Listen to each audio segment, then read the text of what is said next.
கோட்டப்பம் நகராட்சிக்கு உட்பட்ட கிராமம் இது. இந்த கிராமத்தில் குறைஞ்சது ஒரு 220 படகுக்கு மேலே இருக்கிறது.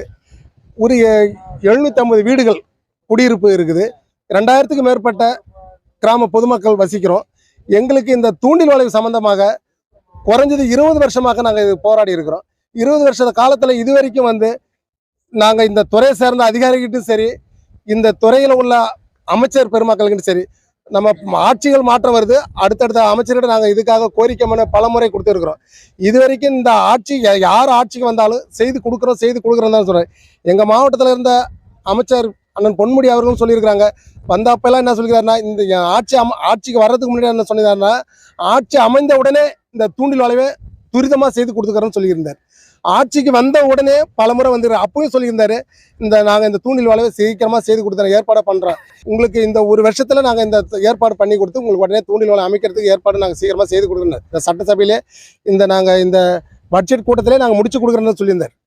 முடிச்சாச்சு. ஆனால் எல்லாமே ஆர்டர் ஆகிடுச்சு. இது வரைக்கும் அரசாணை வெளியிடலைன்றதை சொல்கிறாங்க. நாங்கள் தனிப்பட்ட முறையிலே கிராம சார்பாக நம்ம அமைச்சர் அனிதா ராதாகிருஷ்ணன் போய் நேரடியாக சென்னையில் போய் பார்த்தோம். அதன் பிறகு நந்தனத்தில் உள்ள நம்ம ஃபிஷரிஸ் டிபார்ட்மெண்ட் டிடி ஆஃபீஸ்லையும் போயிட்டு நாங்கள் போய் மனு கொடுத்துருக்குறோம். அவங்களும் என்ன சொன்னாங்கன்னாக்கா, உங்களுக்கு ஆர்டர் எல்லாம் ஆயிடுச்சு, அரசாணை என்ன வெளியாகல, அரசாணை விட்டவொடனே நான் உங்களுக்கு இந்த தூண்டில் வளைவை துரிதமாக நான் செய்து கொடுக்குறேன்றது அவங்களும் ஒப்புதல் கொடுத்தாங்க. ஆனால் இது வரைக்கும் நாங்கள் இது கேட்டு 2 மாதம் ஆகுது. 2 மாதத்தில் இது வரைக்கும் எந்த ஒரு நடவடிக்கையும் எடுக்கல. இது வரைக்கும் எந்த முயற்சியும் இல்லை. இதனால என்னன்னாக்கா, நாங்கள் எங்களோட போட்டு இந்த பக்கத்து கிராமம் தந்திராங்குப்பத்தில் கொண்டு விடுறோம். தந்திராங்குப்பத்தில் விடுறதால அங்கே சில பிரச்சனைகள் 2 கிராமத்துக்குள்ளே பிரச்சனைகள் வருது. ஏன்னாக்கா நாளைக்கு ஏதோ லாண்ட் ஆர்டர் பிரச்சனை ஆகிட்டா அது பெரிய இஷ்யூ ஆகிடும்.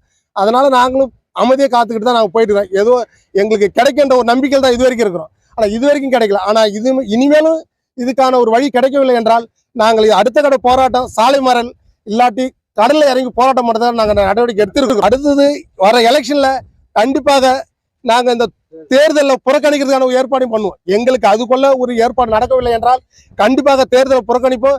எங்களுக்குள்ள லைசன்ஸ் கார்டு, இந்த ஃபிஷரிஸுக்குள்ள லைசன்ஸ் கார்டு, ரேஷன் கார்டு, எல்லாத்தையுமே கலெக்டர் முன்னிலையில் ஒப்படைச்சிட்டு எங்களை தனிமைப்படுத்தி விட்டுருங்கன்னு சொல்லி நாங்கள் கண்டிப்பாக அந்த கோரிக்கை மணியை நாங்கள் கொடுப்போம். நாங்கள் எங்களுக்கு தேவை இந்த தூண்டில் வளைவை துரிதமாக செய்து கொடுக்கணும்.